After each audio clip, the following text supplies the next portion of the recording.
کہ شیطان انسان بن کر اس کے کمرے میں آئے، خانقاہ میں آئے، کہا بھائی برسیسا تمہاری عبادت کے ڈنکے سن کے آیا ہوں، میں تمہارا شاگرد بننا چاہتا ہوں۔ اس نے کہا کہ یہاں تو ہزاروں شاگرد ہیں، اب میری خانقاہ میں جگہ نہیں ہے کسی کو کہ میں داخلہ دوں، ایڈمیشن دوں، میرے پاس جگہ نہیں ہے۔ اس نے کہا آپ ہم پہ رحم کریں۔ تو اس نے کہا نہیں میں آپ کو یہ داخلہ نہیں دے سکتا۔ شیطان نے کیا کیا، وہیں نماز کی نیت شروع کی اور گھنٹوں وہ کھڑے رہا قیام میں، گھنٹوں اس نے عبادت میں گزار دیے۔ تو برسیسا اس کو حیرت سے دیکھنے لگا۔ جب اس نے نماز مکمل کی تو کہا ارے بھائی تم تو جن کی ولایت کے ڈنکے آسمانوں میں بج رہے تھے وہ کافر ہوئے نشے کی وجہ سے۔ بس ایک روایت پڑھ رہا ہوں، اس حدیث کو میں جہاں سے پڑھ رہا ہوں اس کا حوالہ سن لیں۔ علامہ ابن الجوزی نے اپنی کتاب میں لکھا، ابن حجر نے اپنی کتاب میں لکھا، ٹھیک، امام غزالی نے اپنی کتاب میں لکھا۔ میں سمجھتا ہوں 3 حوالے آپ کے لیے کافی ہوں۔ بنی اسرائیل میں ایک شخص تھا، بڑا نیک تھا، اس کا مفہوم پیش کر رہا ہوں۔ اس کا نام تھا برسیسا۔ اس کا نام کیا تھا؟ برسیسا۔ 60,000 اس کے شاگرد ایسے تھے جو ہواؤں میں پرواز کرتے تھے، 60,000 ہواؤں میں پرواز کرتے تھے۔ فرشتوں نے اس کی عبادت کو دیکھ کر حیرت کی، یا اللہ یہ کیا بڑا عابد ہے، کتنا بڑا عابد ہے، عبادت کرتا ہے۔ برسیسا کے متعلق فرشتے حیران تھے کہ یہ کتنا بڑا عابد ہے، اور فرشتوں کی زبان سے نکلا مولا برسیسا کتنا بڑا عابد ہے۔ تو اللہ نے فرمایا چھوڑو اسے، یہ تو کافر ہو کے مرے گا۔ غور کیجئے، جس کے 60,000 شاگرد ہواؤں میں پرواز کرتے، اور یہ کون کہہ رہا ہے؟ یہ جلسے کے ناظم کی بات نہیں کر رہا ہوں، اور آج کل کے کسی مقرر کی بات نہیں کر رہا ہوں، یہ رسول اللہ نے فرمایا کہ اس کے 60,000 شاگرد ہواؤں میں اڑتے تھے، ہواؤں میں پرواز کرتے تھے۔ جب شاگردوں کا یہ حال تھا، استاد کا کیا حال ہوگا؟ اور قدرت کیا کہہ رہی ہے؟ وہ تو کافر ہو کے مرے۔ اس سے ایک بات میں آپ کو یہاں عرض کر دوں، اگر اللہ عبادت کی توفیق دے تو اترانا نہیں، پتہ نہیں اتنی عبادت کروا کے بھی اللہ کے علم میں ہمارے لیے کیا ہے، ایمان پر خاتمہ بھی ہوگا یا نہیں، اس کا خیال کرتے رہنا، اس سے بہت ڈرتے ہیں۔ حضور غوث پاک فرمایا کرتے تھے جو ایمان پر خاتمے کی فکر نہیں کرتا، مجھے ڈر ہے کہ وہ مرے گا تو کافر ہو کے مرے گا۔ ہر وقت ایمان، سب سے بڑی فکر یہی ہو کہ ایمان پر خاتمہ۔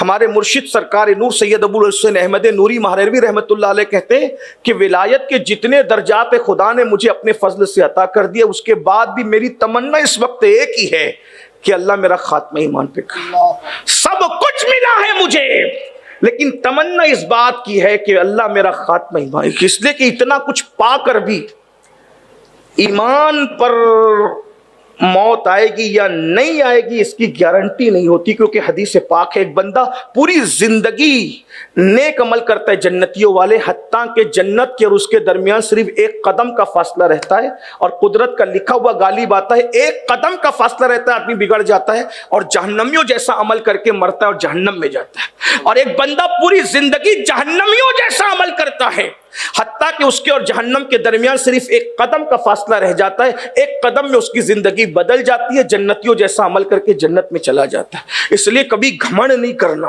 ابھی رمضان شریف آئے گا تو جو نوجوان بچے چھوکرے مسجد آئیں گے تو جو 5 وقتہ نمازی وہ بڑے گھمنڈ سے کہیں گے یہ تو سیزن والے نمازی، ہم تو 5 وقتہ ہیں۔ نہ کبھی کسی پر طنز مت کرو، پتہ نہیں یار کو کس کی پسند آ جائے۔ جو پیا کو بھائے اختر وہ سہانا راگ ہے، جس سے ناخوش ہے پیا وہ راگنی اچھی نہیں۔ پتہ نہیں کس کا کیا عمل پسند آ جائے۔ ارے کبھی کبھی کتے کو پانی پلانے پہ بھی جنت دے دی جاتی ہے، اور ہزاروں سال کے عابدوں کو جہنم میں ڈھکیل دیا جاتا ہے۔ اس لیے کبھی گھمنڈ نہیں کرنا عبادت پر۔ بہرحال 60,000 اس کے شاگرد ہوا میں اڑتے تھے، قدرت نے یہ تو کافر ہو کے مرے گا۔ فرشتے حیران ہوئے کافر کیسے ہوگا، یہ تو اپنی خانقاہ سے باہر قدم ہی نہیں نکالتا، تو یہ کافر کیسے ہوگا۔ ایسے میں فرشتوں نے دیکھا کہ شیطان انسان بن کر اس کے کمرے میں آئے، خانقاہ میں آئے، کہا بھئی برسیسا تمہاری عبادت کے ڈنکے سن کے آیا ہوں، میں تمہارا شاگرد بننا چاہتا ہوں۔ اس نے کہا کہ یہاں تو ہزاروں شاگرد ہیں، اب میری خانقاہ میں جگہ نہیں ہے کسی کو کہ میں داخلہ دوں، ایڈمیشن دوں، میرے پاس جگہ نہیں ہے۔ اس نے کہا آپ ہم پہ رحم کریں، تو اس نے کہا نہیں میں آپ کو یہ داخلہ نہیں دے سکتا۔ شیطان نے کیا کیا، وہیں نماز کی نیت شروع کی اور گھنٹوں وہ کھڑے رہا قیام میں، گھنٹوں اس نے عبادت میں گزار دیے۔ تو برسیسا اس کو حیرت سے دیکھنے لگا۔ جب اس نے نماز مکمل کی تو کہا ارے بھائی تم تو شاگرد بننے آئے تھے، لیکن تم تو ہم سے بڑے عابد ہو، ہم تو سوتے بھی ہیں کھاتے بھی ہیں، تم تو کھڑے رہتے ہو، تو عبادت میں کھڑے ہی رہتے ہو، اور کیا خشوع و خضوع ہے بھائی آپ کا، کتنا خشوع و خضوع۔ میں اپنے الفاظ کے جامع میں آپ کو سمجھاتے ہوئے کہہ رہا ہوں کہ آپ بھائی جان آپ کا خشوع و خضوع کتنا ہے، یہ تو ہمارے پاس نہیں ہے۔ شیطان کو موقع مل گیا۔ شیطان کی عادت ہے جیسے کو تیسا، شیطان کی عادت ہے جیسے کے پاس ویسا بن۔ ہمارے یہاں مراٹھی میں کہتے ہیں نا اپنے یہاں، سارکے کو وارکا، وارکے کو ڈورکا، کہتے ہیں کہ نہیں کہتے ہیں؟ جیسے کو تیسا، وہی اس نے کہا میرے جیسی عبادت کرنا ہے، تو کہا ہاں کرنا ہے، تیری جیسی کرنا ہے۔ ایسی لذت والی خشوع و خضوع والی میرے پاس بھی نہیں، اتنا نیک بننے کے بعد میرے جیسی کرنا ہے تو میرا ایک عیب ہے۔ کیا؟ مجھ سے غلطی ہو گئی تھی، ایک گناہ ہو گیا تھا۔ تو جب انسان سے گناہ ہوتا ہے تو انسان شرمندہ ہوتا ہے، نادم ہوتا ہے، پریشان ہوتا ہے، اور نادم ہو کر جب وہ عبادت کرتا ہے تو پھر اس کو خشوع و خضوع زیادہ آتا ہے۔ برسیسا تم تو بے گناہ آدمی ہو نا، تم سے کوئی گناہ نہیں ہوا، اس لیے تم کو وہ خشوع نہیں جو گناہ کے شرمندگی میں مجھے خشوع آتا ہے۔ کہا اچھا، تو کہا پھر مجھے بھی ایک گناہ کر، ایک گناہ کرنے سے کیا جائے، توجہ کرنا، بہت دھیان سے سننا، میں بطور مفہوم یہ روایت پڑھا۔ اس نے کہا ایک گناہ اگر میں کروں گا اور مجھے بھی اتنی خشوع ملے گی، عبادت میں اتنا خشوع اور اتنا لطف آئے گا تو کتنا مزہ آئے گا۔ اور ایک گناہ کیا بگاڑے گا آدمی، ایک گناہ کیا بگاڑے گا آدمی کا، ایک گناہ کیا بگاڑے گا آدمی اتنا بڑا، جس کی ولایت کے ظاہری ڈنکے آسمانوں میں بج رہے ہیں، وہ کہہ رہے ایک گناہ کیا۔ لیکن یاد رکھنا، بہت بڑے مفکر نے کہا تھا چھوٹے گناہ سے بھی بچو، چھوٹے گناہ کو چھوٹا سمجھ کے مت کرنا، کبھی کبھی چھوٹے گناہ پوری بستی کو تباہ اور برباد کر دیتے ہیں۔ کسی کہنے والے نے کہا تھا پہاڑوں سے ٹھوکر نہیں لگتی، اگر ٹھوکر لگتی ہے تو چھوٹے پتھروں سے لگتی۔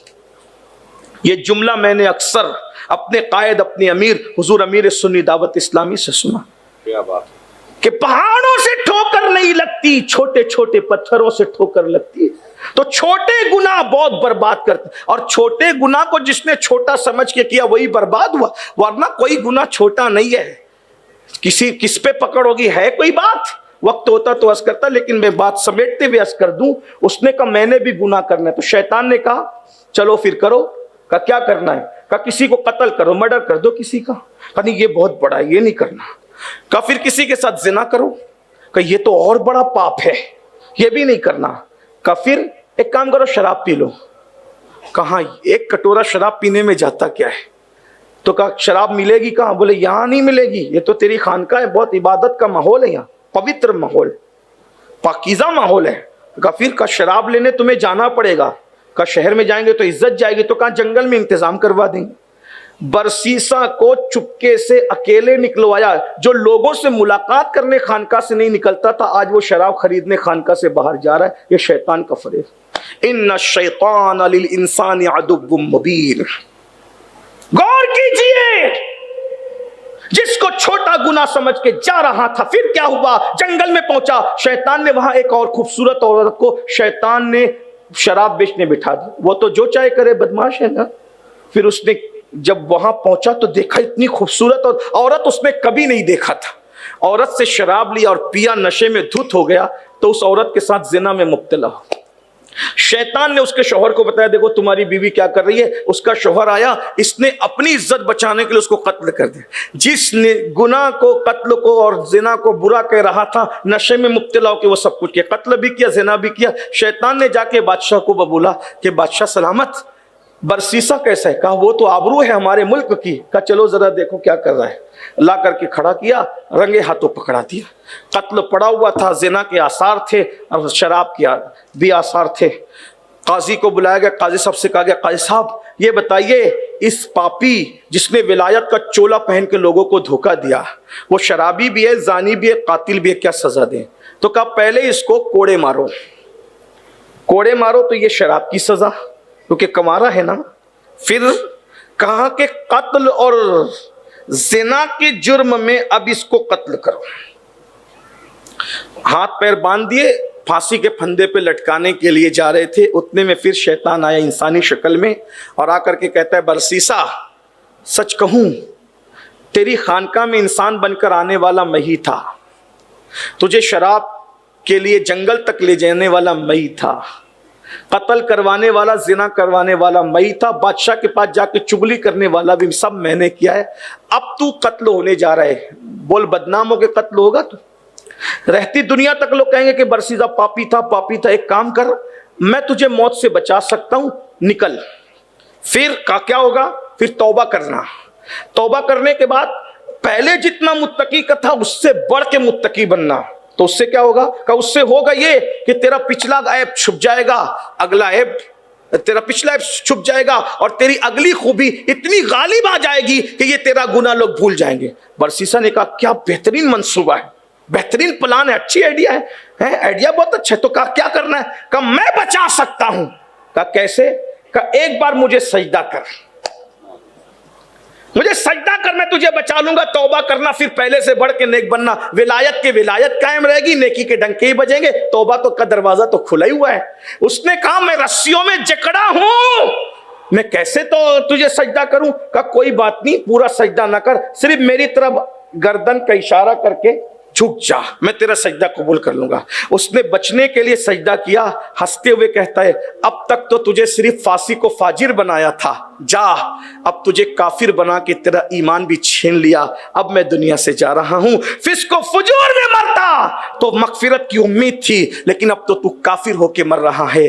بزرگوں نے فرمایا دیکھو نشہ انسان کو بھی اتنے بڑے اللہ والے کہلانے والے کو کفر تک لے گیا. میرے بھائیوں نشے سے نکلو, اللہ ہمیں توبہ کی توفیق دے. آئیے اللہ کی بارگاہ میں توبہ کر لو, صدق دل سے توبہ کر لو. اللہ تعالیٰ مجھے آپ سب کو سچی توبہ کی توفیق عطا فرمائے. گفتگو کے درمیان کوئی غلطی ہو تو اللہ معاف فرمائے. میں آپ سے گزارش کرتا ہوں, دیکھو نیک بننے کے لیے نیکیوں کا ماحول کریٹ کرنا ضروری ہے, نیکوں کے ماحول سے جڑنا ضروری ہے. اگر آپ سنی دعوت اسلامی کے قریب آتے ہیں, تحریک سے جڑتے ہیں, ممرہ کی ہماری یہ برانچ اتنی محنت کر رہی ہے ماشاءاللہ, اور ممبئی کی سرزمین پہ اتنا خوبصورت کام ہو رہا ہے. اگر آپ بھی سنی دعوت اسلامی سے جڑ جائیں تو آپ گناہوں کے ماحول سے نکل سکتے ہیں, برائیوں کے ماحول سے نکل سکتے ہیں, اپنی جوانی کو نیکیوں کے ماحول میں بہترین انجوائے کر سکتے ہیں. آئیے ہم سب سنی دعوت اسلامی سے جڑیں, دین کی خدمت کریں تاکہ ہم آخرت میں اللہ کا انعام پا سکیں. حدیث پاک کا مفہوم ہے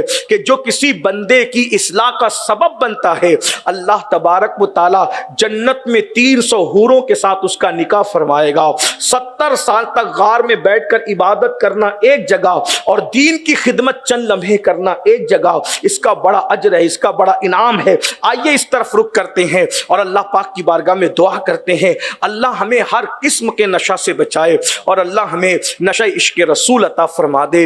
اقبال نے کہا تھا, ہو نہ یہ پھول تو بلبل کا ترنم بھی نہ ہو, چمن دہر میں کلیوں کا تبسم بھی نہ ہو نہ ساقی تو پھر میں بھی نہ ہو, خم بھی نہ ہو, خیمہ افلاق کا استادہ اسی نام سے ہے, بزم ہستی تپش آمادہ اسی نام سے ہے, قوت عشق سے ہر پست کو بالا کر دے, دہر میں اسم محمد سے اجالا کر دے, کی محمد سے وفا تو نے تو ہم تیرے ہیں, یہ جہاں چیز ہے کیا لوح و قلم تیرے ہیں.